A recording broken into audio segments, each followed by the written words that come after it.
अस्सलाम वालेकुम स्टूडेंट्स। हो क्या आप बहुत अच्छे से होंगे बेटा। तो वेरी वार्म वेलकम। तो आज हम आपका जो सब्जेक्ट है एनवायरनमेंट फिजियोलॉजी, उसमें हम अपना ये रेस्पिरेटरी सिस्टम जो आपका आता है उसमें वो लेंगे। तो इसका हम पहला पार्ट स्टार्ट करेंगे, क्योंकि ये थोड़ा सा लंबा टॉपिक भी है। तो पहला पार्ट हम स्टार्ट करेंगे रेस्पिरेटरी सिस्टम का। तो सबसे पहले हम देखेंगे कि व्हाट इज़ रेस्पिरेशन। अगर हम वर्ड मीनिंग की बात करें रेस्पिरेशन की, तो it means the action of breathing, जो हम सांस लेते हैं और छोड़ते हैं, दैट्स कॉल्ड ब्रीदिंग। अगर डेफिनेशन पे आ जाए तो इट्स मूवमेंट ऑफ एयर और dissolve gases into and out of the lungs.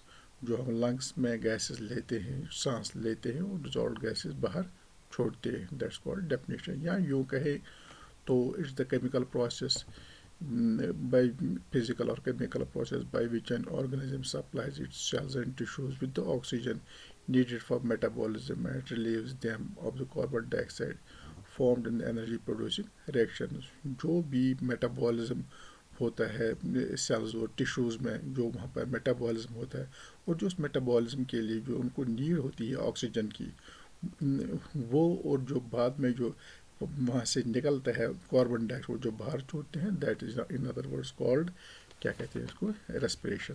तो अगर हम नटशल में बात करें रेस्पिरेशन की, तो ये है the respiratory system provides a continuous supply of O2, oxygen means oxygen, to the cells and tissues of the body and sends carbon dioxide out of the body. Simple सी बात है। अभी ये क्या दोबारा यही है कि ये सप्लाई ये वो सिस्टम है कि जो ऑक्सीजन सेल्स एंड टिश्यूज़ को बॉडी में प्रोवाइड करता है और बाहर क्या छोड़ता है, बॉडी से कार्बन डाइऑक्साइड बाहर छोड़ता है।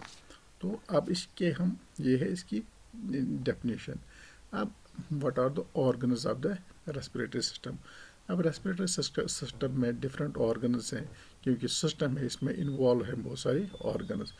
कौन कौन से ऑर्गन्स इन्वॉल्व इसमें हैं, वो है क्या कहते हैं इसको, it includes nose, nasal cavity, pharynx, larynx, trachea, bronchi, bronchioles and lungs. अब ये लंबा सा सिस्टम है, इसलिए it has been divided into upper respiratory tract and lower respiratory tract. अब अपर रेस्पिरेटरी ट्रैक में कौन कौन सा पार्ट आता है, it is the nose, nasal cavity, pharynx, larynx. और लोअर रेस्पिरेटरी ट्रैक में आता है ट्राइकी, ब्रोंकाई, ब्रोंक्यूल्स एंड लंग्स। तो यहाँ आप ये डायग्राम देख सकते हो। इस पर ये देखिए आप बेटा, आप यहाँ पे ये है upper respiratory tract system. This is nose, इसमें इन्वॉल्व होती है, ये माउथ है, नोज इसमें इन्वॉल्व होती है रेस्पिरेटरी ट्रैक सिस्टम में। तो यहाँ पे उसके बाद नोज ही में नेजल कैविटी है, यू नो इट। उसके बाद है इसमें फेरिंग्स आता है, उसके बाद आता है लैरिंग्स। तो this is upper respiratory system, upper respiratory tract system यहाँ पे गले तक। तो दूसरा है इसके बाद जो लोअर रेस्पिरेटरी ट्रैक सिस्टम आता है उस that includes trachea, bronchi and bronchioles and lungs. This is lower respiratory tract system. यहाँ भी आप देख सकते हो, दिस इज यहाँ तक ये जो है अपर रेस्पिरेटरी ट्रैक सिस्टम है, here you can see, and this is the lower respiratory tract system. तो अब हम देखेंगे कि एक एक करके ये upper respiratory will discuss first of all this the organs involved in the upper respiratory tract system. So first of all, nose and nasal cavity. This is the first point of air entry into the respiratory tract. तो इसमें क्या है, first of all knows है। तो nose is the first point of air entry into the respiratory tract, and it contains an irregular cavity that is called nasal cavity, which is lined with ciliary epithelium. तो इसमें क्या है, और not only this, तो ये nose जो है it is in the middle, it is divided at the midline by the nasal septum, जो हमें पता है। The lining of the nose and nasal cavity is very vascular. तो अगर ये वेस्कुलर है तो it has a rich blood supply. Anteriorly अगर हम बात करें तो it opens to outside and posteriorly it opens to pharynx. तो जो नोस्ट्रल्स है, nostrils contain nasal hairs, we filter the air, उसका इसकी ये फंक्शन है जो हम आगे जाके बात करेंगे। तो अभी ये है ये नोज है and it is lined with ciliated columnar epithelium and consist of mucus secreting sales.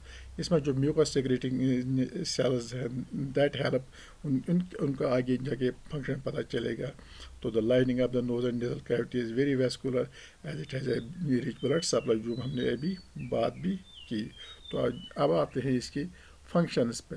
तो फर्स्ट ऑफ ऑल इसका फंक्शन जो है वार्मिंग द एयर, ये एयर को वार्म करता है, गर्म करता है हवा को। तो कैसे नेसल कैविटीज एज अभी हमने बात की थी line with chelated epithelium which is very vascular. तो जब ये वेस्कुलर है तो सीधी सी बात है इसमें रिच ब्लड सप्लाई है, तो वो the large amount of blood supply to mucosa help us in warming the air that passes through it. तो उससे गर्म करता है, इसका पहला फंक्शन है। और दूसरा फंक्शन है इसका कि it helps in filtering the air, since you know कि nasal hair present in the nostrils, वहाँ पर नेसल हेयर्स हैं which help in filtering the air to remove the dust and foreign particle. जो भी उसमें हवा जो हम अंदर लेते हैं उसमें जो भी फॉरेन पार्टिकल्स होंगे या डस्ट होगी वो ये नेसल हेयर्स जो आपको पता है वो इसको फिल्टर करते हैं। Next its help us in cleaning the air, यही nasal hairs and the mucosa that help in cleaning the air. कैसे कि जो माइक्रोब्स हवा में होते हैं जो हम इनहेल करते हैं that settle with this mucosa that is present in the mucus membranes. तो ये क्या करता है, it's action helps it to remove and then to the pharynx where from it can be swallowed or spitted out, जहाँ से बाद में इसको बाहर फेंका जाता है या swallow कर लिया जाता है। Next is it help us in humidifying the air, humid करता है एयर को। How air is getting saturated with warm water vapours when it moves through the nasal cavity. तो इस तरह से इसका जो हवा अंदर हम लेते हैं वो ह्यूमिड हो जाता है। और इसके बाद है रिफ्लेक्स एक्शन। सबसे पहले हम देखेंगे कि ये what does this reflex action mean. Reflex action के जो माने हैं वो क्या है, तो ये आप समझ लीजिए बेटा, it is a sudden and involuntary response to stimuli. जो भी स्टिमुलाई हमारी बॉडी को मिलता है, चाहे गर्मी मिलती है, हीट में मिलती है, या कोई सपोज जो पिन है अगर बॉडी में चुभो दी जाए तो वो है इसका सडन एंड इनवॉल्टरी रिस्पॉन्स। तो उससे जो हमारी बॉडी है वो एकदम पीछे को जाती है, खींच लेती है उससे दूर।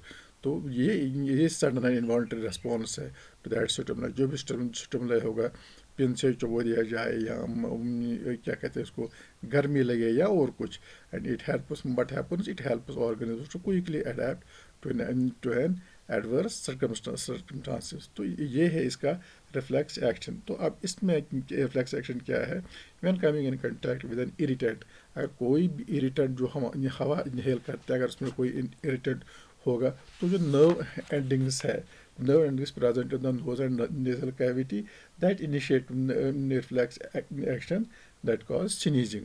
तो जो नर्व एंडिंग्स इसमें हमारे नोज और नेजल कैविटी में है वो क्या कहते हैं, that helps it and cause sneezing.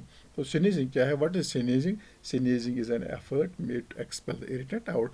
जो भी इस हवा में कोई इरिटेंट होगा तो स्नीजिंग से वो बाहर जाता है। और उसके बाद है नेक्स्ट है इसका सेंस ऑफ स्मेल। तो ये तो you all know very well, nose is the organ of sense of smell. तो इसमें भी जो नर्व एंडिंग्स है that help in it smell. तो ये है इसके फंक्शंस। नेक्स्ट है हमारा क्या कहते हैं उसको, फेरिंग्स। तो फेरिंग्स की अगर हम बात करें, इट्स नेसल कैविटी के बाद जो है वो आता है फेरिंग्स। तो फेरिंग्स ये क्या है, ये एक तो ये वो ऑर्गन है जो रेस्पिरेशन में हेल्प करता है, और at the same time it's the digestive organ as well. तो इट्स आल्सो नोन एज, इसको हम थ्रोट भी बोलते हैं, यानी इसकी लंबाई जो इट्स लेंथ है वो है 12 to 14 सेंटीमीटर्स।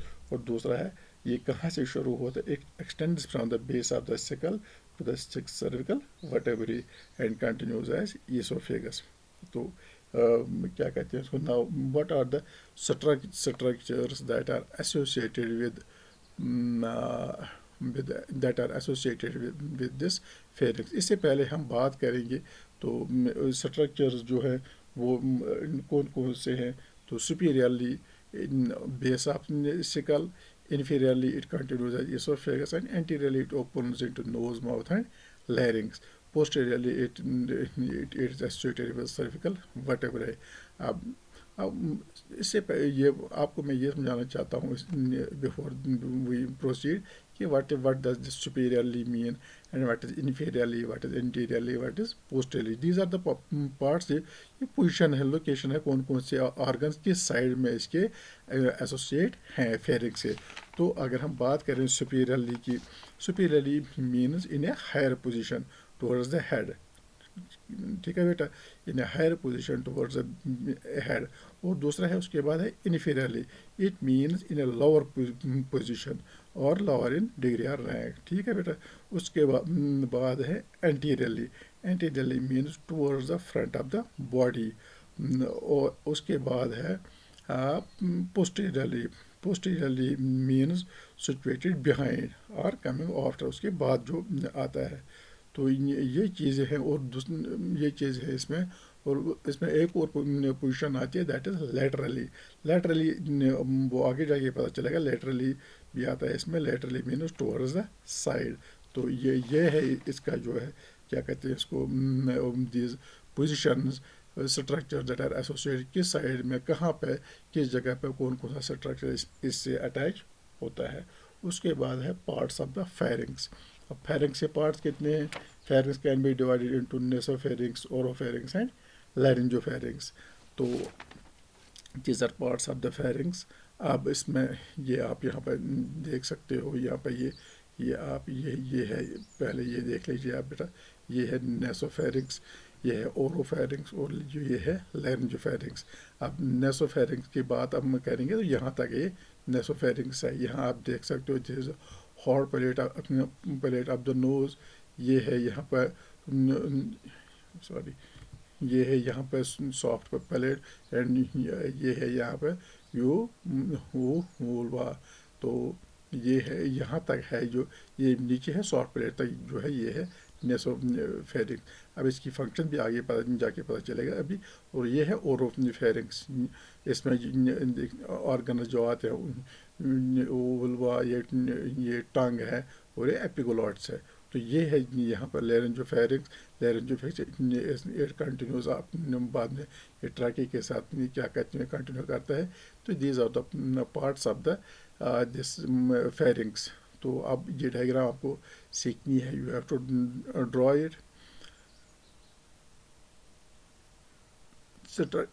फेरिंग्स है थ्री, ये है अभी स्ट्रक्चर ऑफ फेरिंग्स। तो हाँ, अभी हमने ये दीज क्या कहते हैं इसको पार्ट्स ऑफ द डिस्कस करेंगे हम, अलग अलग parts of this pharynx, nasopharynx, oropharynx, laryngo. ये मैं आपको डायग्राम दिखा रहा था। तो जो है इसका नेसोफेरिंग्स जो है, तो वो नेसोफेरिंग्स क्या है, it is a nasal part of the pharynx. Here the nasal cavity opens into the pharynx. ये नेसल पार्ट जो फेरिंग्स का है, जो नेसल कैविटी के साथ जुड़ा होता है, तो इसको बोलते हैं नेसोफेरिंग्स। एंड इसमें क्या है, ये बाद में जाके फेरिंग्स में ओपन होता है। और इसमें ये क्या कहते हैं उसको, उसके बाद आता है ओरोफेरिंग्स। ओरोफेरिंग्स जो है, it is the oral part of the pharynx. Here the oral cavity opens into the pharynx and it extends from the soft palate to the third cervical vertebrae, जैसे कि मैंने आपको डायग्राम में भी दिखाया है। उसके बाद है लैरिंजोफेरिंग्स। लैरिंजोफेरिंग्स का क्या है, it's the largest part of the pharynx. Here the pharynx opens into the larynx anteriorly and it extends from the third cervical vertebrae to the sixth cervical vertebrae and then it continues as esophagus inferiorly. तो ये है बेटा, ये these are parts of the क्या कहते हैं उसको pharynx. उसके बाद है आपका जो है स्ट्रक्चर ऑफ लैरिंग्स। अभी हम देखेंगे स्ट्रक्चर ऑफ लैरिंग्स। तो ये है स्ट्रक्चर ऑफ लैरिंग्स। स्ट्रक्चर ऑफ लैरिंग्स की बात हम अगर करेंगे, स्ट्रक्चर ऑफ फेरिंग्स की बात हम करेंगे, तो pharynx has just a minute. Pharynx has 3 layers of tissues on its wall. The 3 layers of tissues कौन से है? It is the mucous membrane lining, it is submucosa, and it is smooth muscle layer. Now let us discuss these parts one by one. तो इसमें क्या है? पहले हम mucus membrane lining की बात करें तो mucus membrane lining it's the inner most layer of pharynx. तो द नेसोफेरिंग्स इसमें जो है वो लाइन विद सिलेटेड एपिथेलियम है. तो oropharynx and the laryngopharynx is line with stratified squamous epithelium. उसके बाद हमारा आता है सब म्यूकोसा में it is present below the mucous membrane lining, and it consists of mucus associated lymphoid tissues that provides protection from infection. तो ये है जो सब म्यूकोसा है. इसका फेरिंग्स का जो पार्ट है ये हमें हेल्प करता है कि it provides protection from infection. उसके बाद है स्मूथ मसल लेयर. तो it is the outer layer and help us in swallowing mechanism.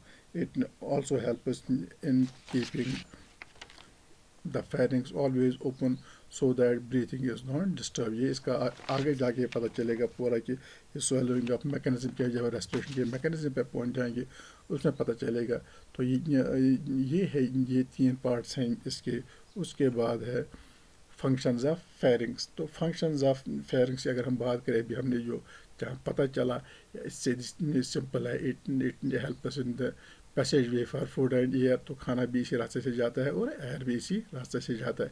बाद में वो मैकेनिज्म इसमें आता है कि कहाँ पे ये फिर जो भी मैंने डायग्राम में दिखाया था आपको, ये जो है क्या कहते हैं इसको, वो कैसे उसको खाने के लिड काम करता है वो आगे जाके पता चलेगा.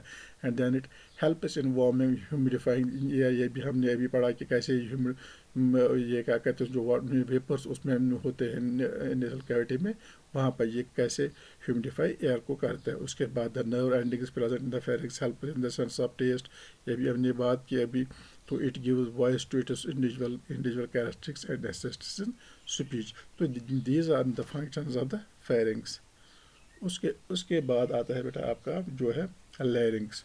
तो लैरिंग्स is it is situated in front of the laryngopharynx. It's also called the voice box, and it is present up to the level of cervical 3, 4, 5 and 6. तो इसमें क्या कहते हैं, इसमें there is no difference in the size of the larynx up to the puberty between males and females, and after puberty it grows larger in males and forms an apple. तो ये है इसका what is the larynx. उसके बाद है what are the structures associated with larynx. तो superiorly ये हमने अभी बात भी की, superiorly क्या होता है, inferiorly क्या होता है, एंटीरियरली, पोस्टीरियरली, लेटरली में अभी बोला था आपको बेटा कि ये बाद में आएगा, लेटरली उसमें नहीं था. तो ये मैंने बता दिया पहले ही. Superiorly means in higher position. तो सुपेरियरली इसके साथ कौन सा ऑर्गन एसोसिएट है, that is pharynx, root of the tongue है हायर बोन. यहाँ अभी आपने डायग्राम में भी देखा. तो इन्फीरियरली इट कंटिन्यूज एज ट्राइकी. वो भी आपने देखा कि ट्राइकी के साथ जो अभी हमने वो लैरिंजोफेरिंक्स में इट कंटिन्यूज एज ट्राइकी वहाँ पे. उसके बाद है एंटीलेरी. तो एंटीलेरी इसके साथ कौन से parts associated, muscles of the neck. And posteriorly laryngopharynx, laterally lobes of the thyroid gland. ये structures that are associated with larynx. ये आप यहाँ पर देख सकते हो बेटा कि इसके जो है जो फेरिंग्स के हैं पार्ट्स वो कौन से हैं. नेसोफेरिंग ने इसके ये जो नेसोफेरिंग्स, ओरोफेरिंग्स, इसमें ये है, ये वाला ये लैरिंग्स के पार्ट्स जो हैं ये क्या कहते हैं इसको, इज थायराइड कार्टिलेज, कार्टिलेज, और ये है इसका आर्टिनेट कार्टिलेज, एपिग्लोट्स है इसका. ये आप देख सकते हो इस डायग्राम में. उसके बाद है आगे अब स्ट्रक्चर इसका है ये क्या कहते हैं इसको, ट्रैकी का. तो इसमें ये स्ट्रक्चर ऑफ द लैरिंग्स. अब इसमें आप देख सकते हो it is made of cartilages and membranes. The cartilages are thyroid cartilage, circoid cartilage, circothyroid cartilage and epiglottis. अब इसमें जो है ये इसमें पार्ट्स ये हम डिस्कस करेंगे अभी।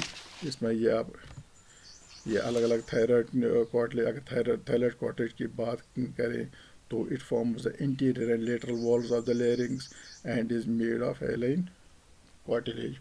और इसमें क्या है, it is formed of posteriorly it articulates with the arytenoid cartilage and it is lined with ciliated columnar epithelium.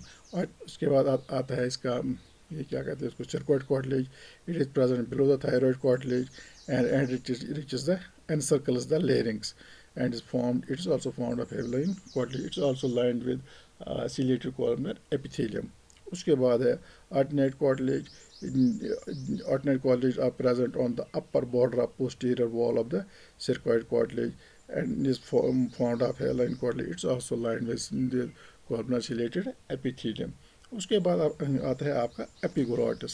Epiglottis क्या है, it is leaf shape structure and it acts as lid over the larynx that closes the larynx during swallowing। तो ये आपने देखा अभी epiglottis क्या कहते हैं इसको यहाँ पे। तो जो अभी भी हमने डायग्राम में दिखाई थी आपको, वहाँ पे क्या करता है ये, it helps it acts as a lid और the larynx that close the larynx during swallowing। जो मैंने आपको पहले बात बताया था कि आपको आगे जाके पता चलेगा कैसे एज लिड काम करता है। और जो मैंने इसका बताया था, it is the organ of digestive system as well as respiratory system both. तो उसमें ये है इसका। उसके बाद है इसका जो है अब now anterior of the larynx. उसके बाद इसका एंटीरियर ऑफ द लैरिंग्स ही क्या है इसका। तो larynx has two vocal cords anteriorly. The contraction of the muscles controlling the vocal cords causes tight stretching of vocal cords across the larynx. It is made to vibrate by exhaled air passing through the larynx from the lungs. This produces sound. अब ये interior of the larynx है, ये responsible है sound produce करने में। अब ये sound कैसे प्रोड्यूस करता है, जो मसल्स इसके हैं वो कंट्रैक्ट हो जाते हैं और कंट्रैक्शन से इसके जो वोकल कॉर्ड्स हैं वो टाइट हो जाते हैं, स्ट्रेच हो जाते हैं। और लिरिक्स में उससे क्या होता है कि इसमें एक वाइब्रेशन आती है जब भी हम एयर एक्सहेल करते हैं। जो उससे जो वहाँ से गुजरता है, जो एयर जो एक्सेल हम करते हैं तो उससे एक आवाज़ आती है तो निकलती है, दैट्स प्रोड्यूसेस, उससे हम साउंड बोलते हैं। तो जो एक्सेल एयर वो कहाँ से निकलता है, वो लंग से निकलता है बाहर, दैट्स CO2। और उस वक्त जो आवाज़ बनती है, साउंड से हम बोलते हैं, वो यहाँ से ही बनती है। ये इसका इम्पोर्टेंट जो है, जो इंटीरियर ऑफ द लेरिंग्स, वही से साउंड बनती है। Now let's come to the it is functions of the larynx. तो functions of the larynx clear है इसका। It is the passage way for air between the pharynx and trachea. तो यही है लेरिंग्स से ही, और ये जुड़ जाता है ट्राइकी के साथ। यही यहाँ से ही पैसेज वे एक रास्ता बनता है ये। तो ये इसका फंक्शन है। दूसरा, the epiglottis prevents the entry of food particles into respiratory tract. अब जब मैं बोला is leave like structure in exercise lead, तो वही ये प्रिवेंट करता है फूड पार्टिकल रेस्पिरेटरी ट्रैक में जाने से। अदरवाइज अगर रेस्पिरेटरी ट्रैक में फूड पार्टिकल्स जाएंगे तो that will prove very dangerous. तो ये एपिग्लोटिस जो है वो वहाँ पे एज लीड काम करता है, जो लीफ लाइक स्ट्रक्चर है। तो वो इसका इम्पोर्टेंट फंक्शन है कि ये फूड पार्टिकल्स रेस्पिरेटरी ट्रैक्ट में नहीं जाने देता है। Then it helps in warming, filtering and humidifying air, जो हमने पहले भी बात की, हवा को वार्म करता है, गर्म करता है, फिल्टर करता है और ह्यूमिड भी बनाता है। Then it helps in production of sound. अभी जो हमने बात की इंटीरियर ऑफ द लैरिंग्स, तो ये मदद करता है साउंड प्रोड्यूस करने में। देन नेक्स्ट इसका ये था, दिस वाज ऑल अबाउट बेटा ये जो है अपर रेस्पिरेटरी ट्रैक सिस्टम। तो इसके बाद जो है नेक्स्ट हमारा होगा इंशाल्लाह लोअर रेस्पिरेटरी ट्रैक सिस्टम। उसके बाद हम बात करेंगे जो मैकेनिज्म ऑफ रेस्पिरेशन है, वो इसके बाद होगा। This was all about upper respiratory tract system. तो थैंक्स बेटा, अल्लाह हाफिज़, स्टे होम, स्टे ब्लेस्ड, बाहर नहीं निकलना है, घर में ही बैठना है, वही सबसे अच्छा है। वंस अगेन, अल्लाह हाफिज़।